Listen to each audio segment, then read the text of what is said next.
Lord of the cannons, he who proxies his structures, shooter of the photons, the guy who people love to throw their salty tears at. Today on the show, we have Printf. Lord of the cannons, a very consistent grandmaster guy who, I mean, you pretty much cannon rush every single game, right, man? Welcome to the show. How are you Yeah, going? I am doing well. Yeah, I can rush literally every single game, every matchup, every map that I don't veto. Though I'm only using 2 vetoes this season.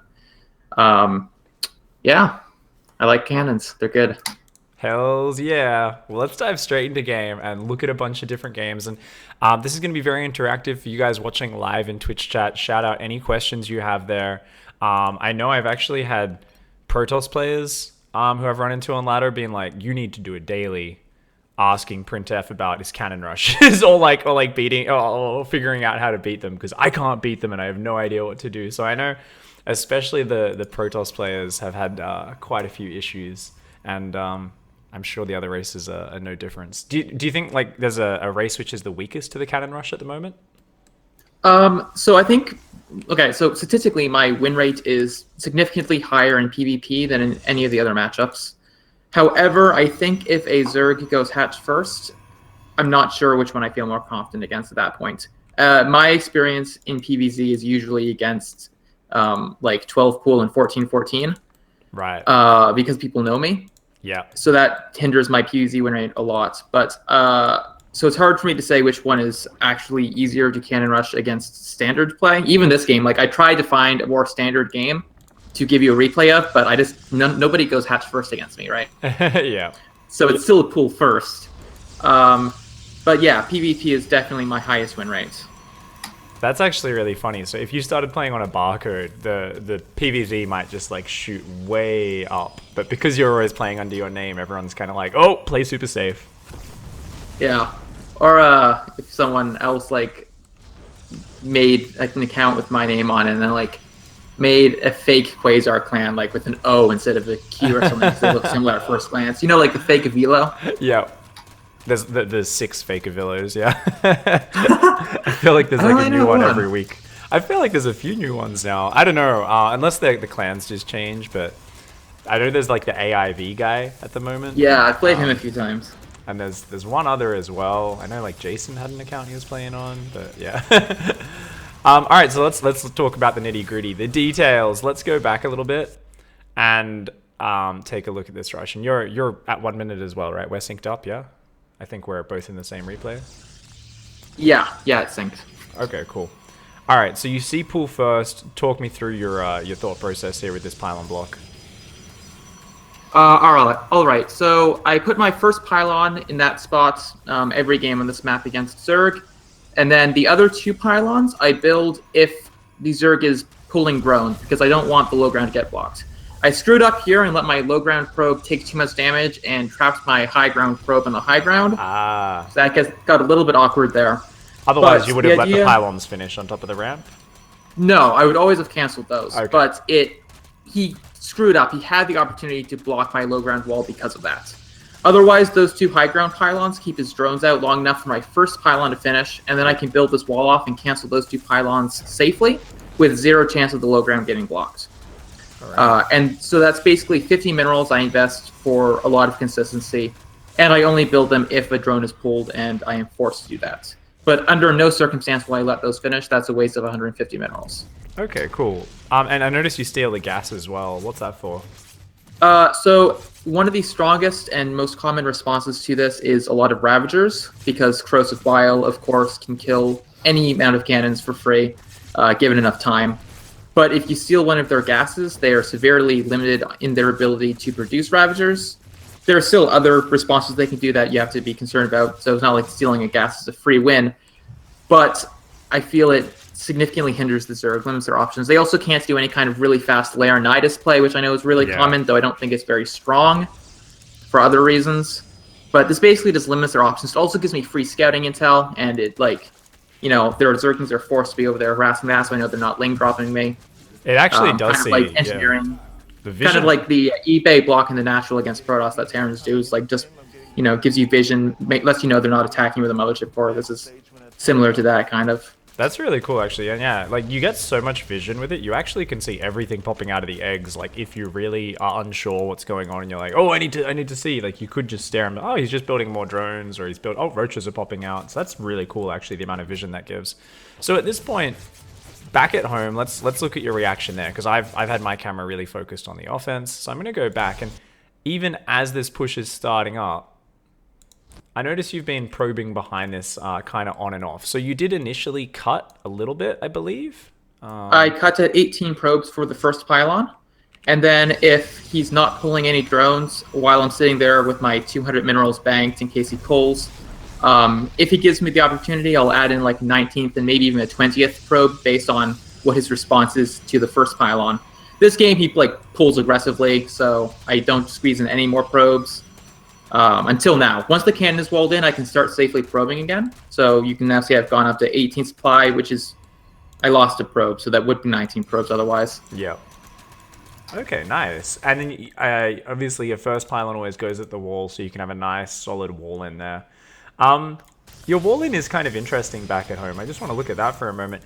Is this one where you feel like the pylon should maybe sometimes be slightly further back? Or like, how do you, I guess... No. Okay, so I used to do a kind of naive wall, basically the way Terrans do it, right? With like, you know, 2 pylons on the edge and a barracks and well, okay.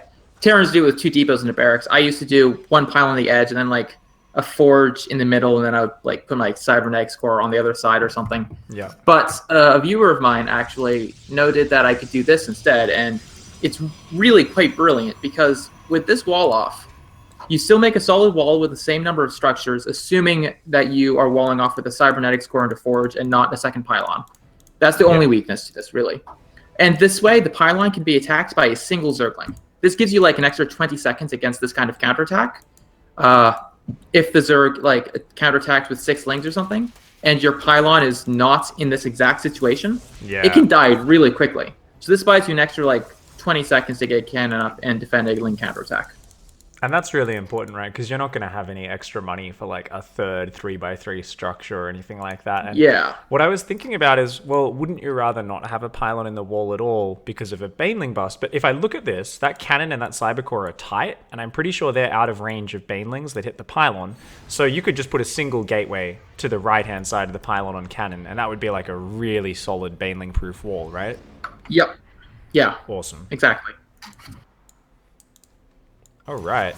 Okay, cool. So at this point, you're kind of probing up, and you're actually building a robo on his side of the map and more cannons. Is this something you'd normally do in this scenario, or is it because you felt like your contain was really strong and it was lasting a long time? Just walk us through your plan.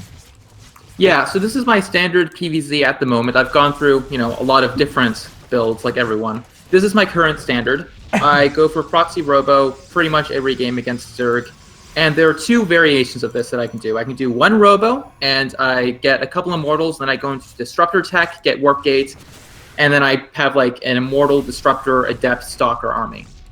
And disruptors can push the Zerg away from the ramp, so I can get up to the high ground. And once I control the high ground with disruptors, I mean, the Zerg doesn't have anywheres to go.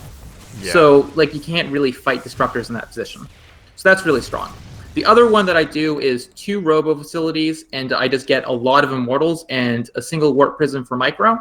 And then because the immortal barrier and the warp prism blinking basically is so strong, I can just not lose anything and kill things. Well, and at that point, I'm trading nothing for something, and I'm pulling ahead, and eventually I'll just win with Mass Immortal. Yeah, I can say as someone who, you know, I guess still at heart, I'm probably predominantly a Zerg player. When you're on one base and you're fighting warp prisms with immortals that are microed well, it's like, oh god, I'm not killing anything, man. Like, so that's actually, yeah, getting immortals out here and the Zerg not really being able to expand really puts them in a very hard position. I'm trying to think about this and kind of thinking, well, obviously, ideally, the Zerg wants to kind of break out earlier. I don't think there's like really any like, oh, the Zerg just needs to go to Mutalisks or something. They're on one base. What are they going to do? Build 2 Mutalisks after 6 minutes of trying to get there? Like, it's not really going to happen, right? But I guess, is there anything where you found like you felt like it was going well, and then the Zerg did a really smart tech choice or maneuver that got you, you know, that kind of won against you? Or is it pretty much always just coming down to how well the early aggression does or doesn't do? Yeah, a lot of Okay, against the Roach Ravager response that I said is common, I feel a lot of the time if my first Immortal comes out, I've won the game. Because my first Immortal guarantees that my second Immortal comes out, those two Immortals guarantee my Disruptors come out, and from that position I feel like I have to really throw in order to lose the game. So if the Zerg is going Roach Ravager, they do really have to break me before that happens, basically. Nice. But there are other responses the Zerg can do other than Roach Ravager that can win even if I don't die in the early game. So, for example, you said mutas seem really bad, and I have been convinced of that for a long time, but I'm starting recently to perhaps reconsider that because I am going so predominantly Robo nowadays. You really like this Disruptor hit. I feel like I need to pleasure the stream with this one. So mutas surprisingly are viable, ish.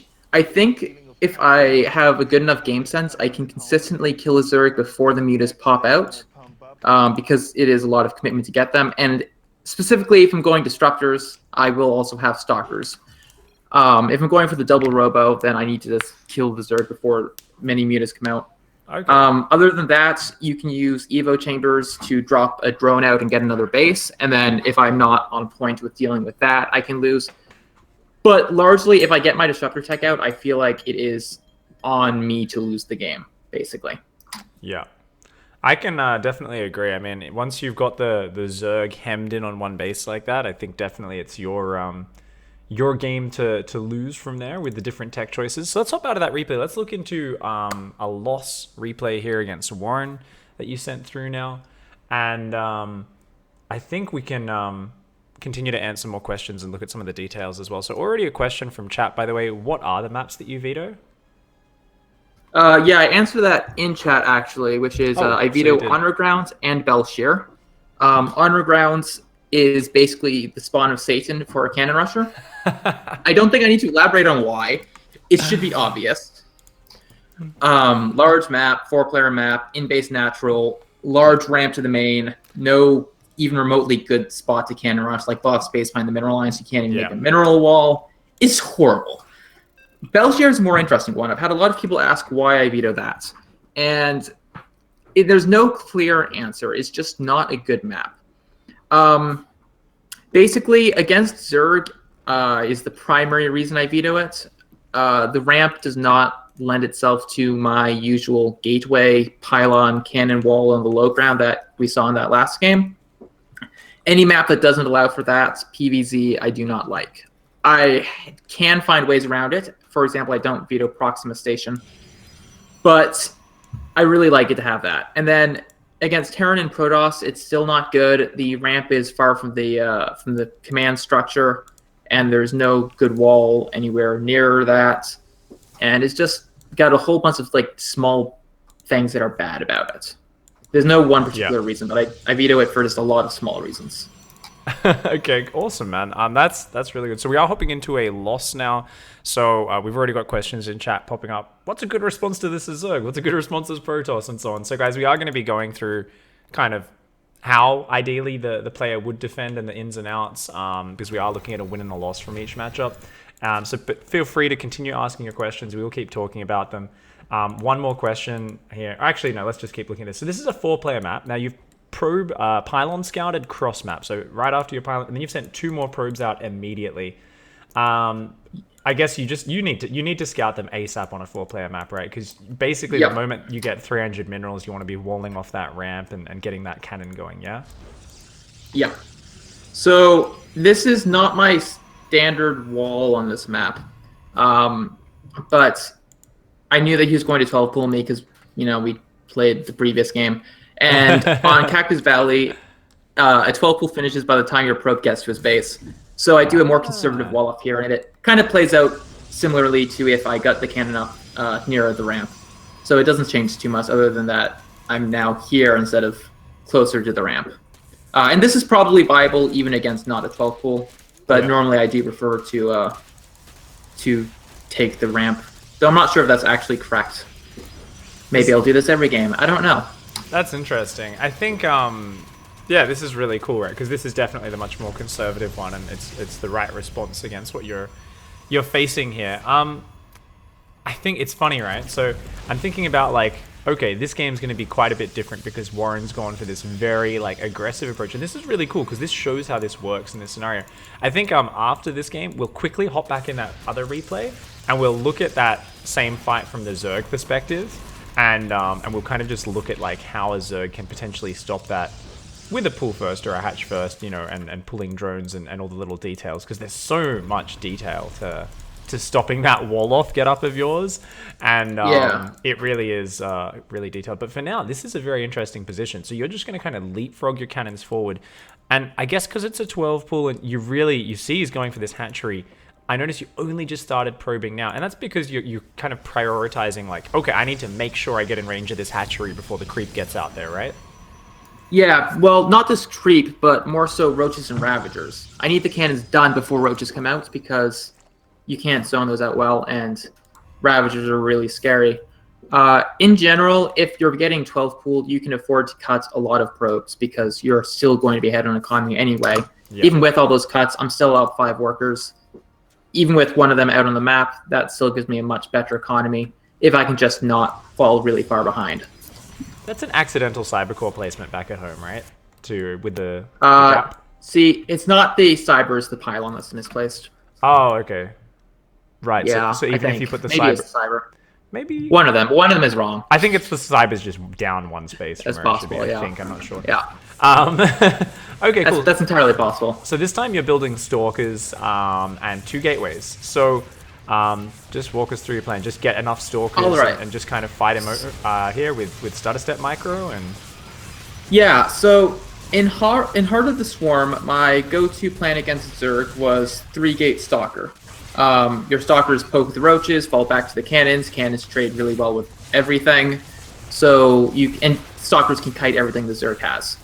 In Legacy of the Void, this is generally less effective because of Ravagers. They have the same range as stalkers, and they can kill your cannons for free. But there's some instances still where that works if the Zerg doesn't have Ravagers. He wasn't getting Ravagers this game, and I wanted to be aggressive on his natural, and I felt like I could do it. The issue that I identified for myself when I lost this game was like, what could I do better to not lose this game? I decided I needed more cannons. Yeah. I didn't, lose anything to Ravagers this game. He just broke me before I got enough out to not die. So I decided I needed more cannons. Of course, it's not like I was being that greedy with my gateway production or anything. So it's hard to say, how many cannons could I really have gotten out. I had 4 of them. Another thought I had was perhaps my cannons were just too far spread out because I started so far back and went so far forwards. Maybe they weren't all engaged in the fight. It becomes a little bit gambly in this situation because they've gone so aggressive. You can't afford to gas steal, right? And it's a little bit harder for you to tell, do I need to focus on just getting out a good number of stalkers here so that I can kind of go toe-to-toe with the Ravagers? Or do I just need to get more cannons to stop from dying from this? This is a very brute force, I'm just going to try and bust out. And if you had one more cannon here at the front, it might have totally reversed this situation. And if this doesn't work for him, he's pretty screwed. The hatchery will go down. If he doesn't break the position right now, he's got 1 gas. He can make 1 or 2 Ravagers. He's pretty screwed. Yeah, so like you said, it is kind of... I'm playing blindly, right? You cannot gas steal against a 12 pool. I've tried it. It dies in 4 seconds. Master so you're playing blindly. So I did something that I felt would do decently against everything. It turned out to not do decently against what he did, so I don't know. What he did is something that I have definitely got a lot of losses against, which is just hitting me really hard with a lot of force at a time when I'm not really expecting it because I don't see it. You can see him pulling the links at the back of his natural, hiding them from me. I could see them popping out from the eggs, but I'm bad, so I didn't. And I couldn't see any coming from his main anyway. Yeah. And I don't think I knew about his spine at all. So well played by him, definitely hiding all that stuff. That's very Warren as well. He's a very sneaky player. He's a very kind of aggressive tactics-focused player. I like that you were focus firing the queen with transfuse energy before the other queen had enough energy to get it. Yeah. And even though you didn't get it, he actually then went and double injected rather than saving it for transfuse. My stalker here I'm not actually. I've never seen that happen before. My stalker got stuck on the spine crawler when I told it to attack the queen. It literally just kept walking like into the spine crawler and not going anywhere. Huh. I've never had that happen before. It was really weird. Yeah. Like, what is it doing? What is it doing? I don't know. That's really odd. That's really That funny. queen should have died. Look at this. Oh my god. I'm just like zooming in on it. He's just like, I'm just gonna, I don't know. I think it was just locking eyes with the spine crawler or something. It was like, yeah, bitch. Yeah, I just like, clicked on the queen. Like, that queen will die. And then didn't die. And I was like, Stalker, what are you doing? Oh man. All right, GG's, cool. All right, let's hop out of this one. I think that one was pretty straightforward in that, like, you know, he was going for the meaty bust. Let's look at that previous replay quickly, and let's talk about it from the Zerg perspective. So this, let's hop into the next one, and this should be awesome. Because, yeah, we want to talk about this, and the funny thing is, right, you are kind of being kind enough to us to give away your secrets with your goal, but at the same time, I think anyone who's faced your rushes, they really should be able to figure out what your goal is anyway, right? Because you've got a sort of formula here. Yeah. Yeah, I don't hide in the shadows with my style. I don't barcode. I stream all my games.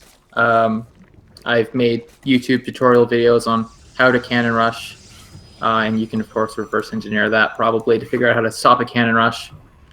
Oh, I believe that the proper way to cannon rush is to play it straight up and recognize that cannon rushing is more valid than people give it credit for, and that you can win with it, even if they know it's coming and know what's happening, just by cannon rushing very well. I think there's a complex enough set of interactions that you definitely have so much room for improvement, and there's so much knowledge around the placement, the positioning, and what to prioritize. So my number one first input here, because we were talking about this from graphics side, how do you defend this? Would be, well, I really think, and something I've recognized from playing yourself and a few other very good cannon rushers out there over the years, is one of the hardest things to stop is these kind of, oh, I broke the top wall in, oh, there's a low ground wall in. So one of the biggest things I always focus on is trying to patrol a drone in the most integral spot on the low ground. And this can be really hard to do, right? Because it's not always just one position you can wall in. So even if there's a drone blocking one area, you sometimes can still get a wall in around that. But what I would probably try to do is get a drone right on the edge of where you build the cannon and the gateway, that sort of area, and I would just patrol the drone back and forth there. Do you think that's a good move from Zerg? That's basically what he did this game. Like I said, I screwed up. My probe is supposed to be on the low ground, both of them. Yeah. So my two probes can then kill that drone, whose purpose is to block things. Yeah. And then I like screw up and take too much damage here, but he screws up and doesn't block me, and we both made mistakes, and they kind of cancel each other out. That's basically what he was doing with that drone, waiting on the low ground for me. And normally I would have two probes to attack that drone and chase him away so he can't block us. That's what's really cool about your rush as well, right? Is because often you will have that second probe come in, and the Zerg won't necessarily recognize it. So the thing is, the Zerg really does need to get two drones down there, or preferably three. Like, the moment a Zerg realizes this is happening, you know, they would want to have three drones down there on the low ground trying to make sure they can actually defend that area. Sorry, guys. Yeah, I just forgot to change the overlay back for an entire minute and a half there. Sorry, dudes. Yeah, I have games where people put drones, like, in so many different spots, and that's where it basically comes down to, well, one, having, like, 4 different backup plans. But also, if all of your backup plans are blocked, just improvising something. Yeah. So, for example, on this map, I have, I think, 3 different walls I can make with this first pylon. I can make one on the high ground, just a 3-pylon wall, or you can substitute one of those pylons for a gateway if you want. It's like right above that pylon, you know, you can put a cannon there. Yep. Then I guess you've actually got like 2 different walls at the natural. You can wall on the left or you can wall on the right. The one on the right is more expensive.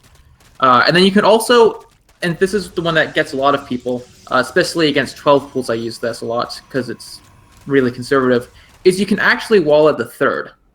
That pylon reaches to that low ground on the 3rd there, and you can actually get a pylon there walled in.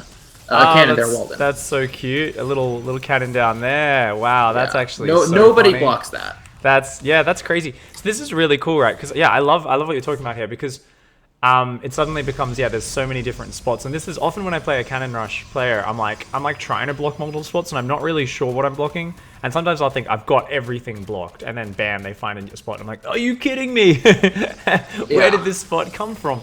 So, if we go back to when before you canceled your pylons, right? So for you guys watching on stream, let's imagine this Zerg is like, I'm gonna pull 2 or 3 drones down. This would be my first instinct for defending this. Be like, all right, let's say we get 2 drones on the low ground.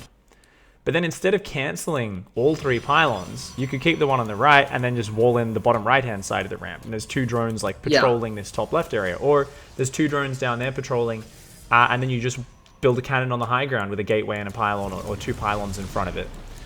So the other thing... Yeah. The other thing, of course, is those drones have to already be on the low ground, because that's what the 3 pylon wall is for, right? Yeah. That 3 pylon wall is to stop you from getting drones reactively to the low ground. They have to be there already. Exactly. And so the drone that was fighting my probe was already there. And that's so early as well, right? Like, it's so early that you get that wall up at 1 minute 15, like, so fast. And you see, graphics would have loved to get this second drone down. And he's like, God damn it. You've already got this pylon wall up? And he's like, okay. And yeah, if you got that second probe down, then there's just really nothing he can do about it. So it's really interesting how... I think this also works so well, right? Because even though players can blind counter you, it's so funny that it's still working. And it's one of these things where it's like, well, even if you were just like playing on a bark or this was a common strat, I feel like Zergs would start drone scouting a lot more if there were more players doing this sort of thing. Because if you don't get early enough vision of what's going on, yeah, you're just going to get kind of walled in here. And I feel like once you get walled in and contained on one base and you can't like get drones out to go take a third or, you know, expand at other bases, I think things get really bad. So I guess probably in my mind, other than being able to actually shut you down getting a walled in cannon, the other goal of Zerg is to at least keep the wall open so drones can get out to take a different expansion, so that you're forced to continue to cannon rush at other bases and keep spending your money on that while the Zerg gets out Ravages and things like that, or you know, or Zergling Elevator. Though that is the double Zergling Elevator is probably the most inefficient way to counter pressure, right? That's like, I'll elevator out of my main base and elevator into your main base, and it's very good because you don't have a lot of mobility or units at home, but you're still going to have a mothership core at, what are you get that out by like 4 minutes, I'm pretty sure. Yeah, you get that out immediately every game. So even that is like not just gonna you know, instantly win or anything like that. Getting 8 Zerglings in the main base, it's like, it's gonna be very annoying for you to deal with. But yeah, it's interesting. So I think Ravages and Zergling drops and taking more bases is usually what's been my historical main thing to focus on. How do you feel if the Zerg just runs their drone away rather than fighting it and starts expanding elsewhere? How do you deal with it? Okay, yeah. So if the Zerg just takes a ninja base, I never cannon rush it, for one. I might, like... Okay, I have occasionally built a pylon there, and then like a single cannon sent my mothership core there, and like pylon rushed it with 1 cannon. I think I've kind of stopped doing that, though. I don't think it's worth it. Usually my response to that nowadays is I just go double robo. Because if you've invested in another base, you can't pressure me enough to stop the double robo coming up, and then I just have a lot of immortals. And if you try and drone that base, you're just going to die. Yeah. And I don't care that you have the base. So don't, and if you don't drone the base, it's not helping you.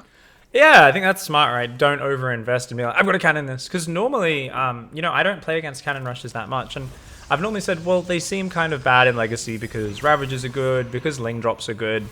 But, you know, people, I'm like, it could actually be viable, because I do feel like whenever I play against it, people make a lot of mistakes at the same time. So I've never been like absolutely like, well, they're definitely just bad, but I'm like, well, definitely most Protoss players that are cannon rushing or were earlier on in Legacy weren't doing a very good job with it. Because I would just keep taking hatcheries and they'd keep building cannons there. And then, well, I've got Ravages at their base and they somehow still don't have a Void Ray or Immortals or, you know, some sort of transition out. And it's like, oh, cool. I just keep building hatcheries and the Protoss players would feel too desperate. But you're just like, well, I'll just let it be there. And, you know, you can do something about it later once they actually start investing more in it and droning. Because as long as you've cut off their bases, you're stopping them from being one coordinated unit anyway, right? So you don't need to fear Yeah. their base. So you just focus on one strong point rather than spreading yourself too thin. Yeah, one of the keys about ninja bases, like I said, they don't pay for themselves quickly enough. It takes several minutes if you drone a ninja base for it to actually do anything. One of the large reasons for that is most of the time people think of bases as paying for themselves reasonably quickly, but that's because you can transfer workers there. Yeah. You can drone it up with like 2 bases worth of larva. But if it's a ninja base and I have cannons at the bottom of your ramp, you can't transfer drones. So it drones up really slowly, pays for itself really slowly, and then by the time it has, you've already died.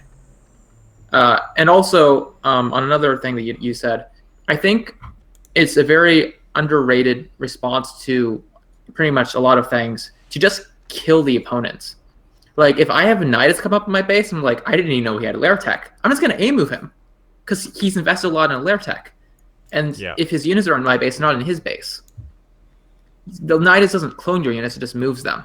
Exactly. So if he's attacking me, he's not defending. And I'll base trade, and I've got cannons outside your base. You're not going to, like, win the base trade. Yeah, you can't kill my cannons. And one base Nidus is usually pretty pathetic. Nidus Worm is such an expense, so whatever units are left over are not going to be in such glorious numbers. Okay, so one last thing here on PvZ, and by the way, I'm realizing that I'm going to split this into 3 VODs probably. One for our PvZ section, one for PvT, one for PvP. So to finish off our PvZ section, what do you do if it's this point, you're arriving at his base, and there's also a drone in your base? These drones scouted super early at the same time, and as you're starting to build your pylon wall, he builds a proxy hatch in your main base, like just somewhere inside your main away from the pylon. Do you cannon that? Do you ignore it straight away? Or do you kind of improvise? So there are some important numbers to note here. First, a cannon that's built when a hatchery is at 1,000 health will finish like a half a second to 1 second after the hatchery. So you can cancel the cannon if he cancels the hatchery, and you cannot cancel the cannon if he doesn't cancel the hatchery. Mm-hmm. So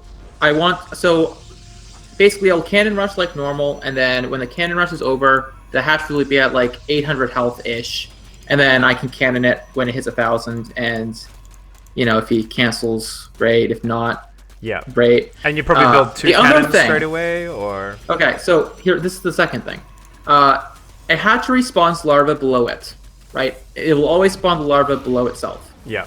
If you build roaches, okay, so if you have 2 buildings that like touch diagonally, so they don't have any overlapping squares, but they're diagonal, right? Yeah. A stalker or a roach is too fat to fit between them. Same with the queen. They're all too fat to fit between that diagonal wall. Okay. Zerglings and drones and probes can, but roaches, queens, and stalkers are all too fat. If you build something touching exactly 1 square of a command structure, that is basically the same as having a diagonal wall. So if you build a pylon and 2 cannons positioned correctly below a hatchery, you can wall in any roaches and queens that are constructed from it. Really? Wow, that's really cool. So that means that the only thing that the Zerg can build that will actually deal any damage is Zerglings.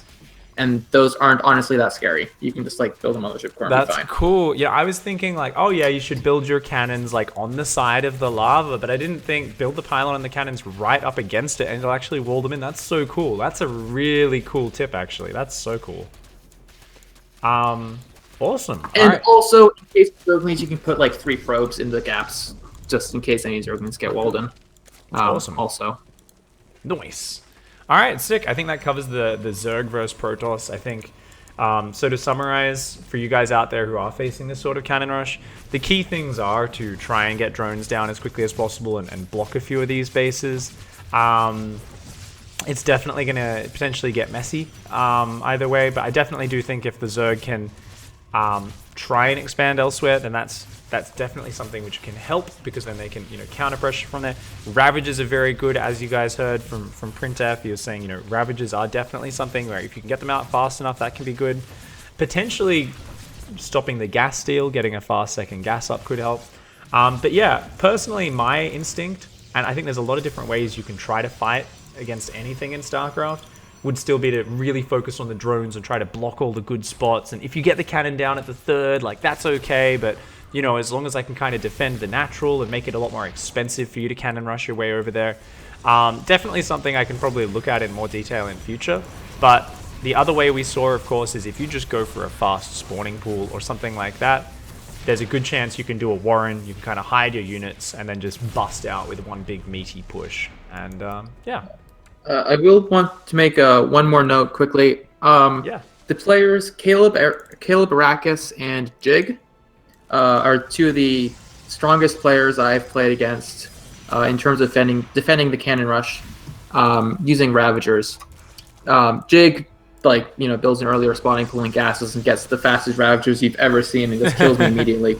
Caleb, however, actually goes hatch first against me. And then when I drop a pylon, he instantly drops both gases, instantly drops the Roach Warren when his spawning pool finishes. And then the primary innovation that he made that makes him much scarier than most people is he lets his natural hatchery finish, which a lot of people don't because, it's a waste of money. But he lets it finish, uses the first larva it spawns for an overlord, and then lets it get to 3 larvae, builds 3 Ravagers from it. And then because the Ravagers are all on the low ground, they can attack my cannons from a better angle than you normally would be able to. And using that and just being on point with your biles, he managed to have a decent win rate against me with hatch first. The only player really to be able to do that.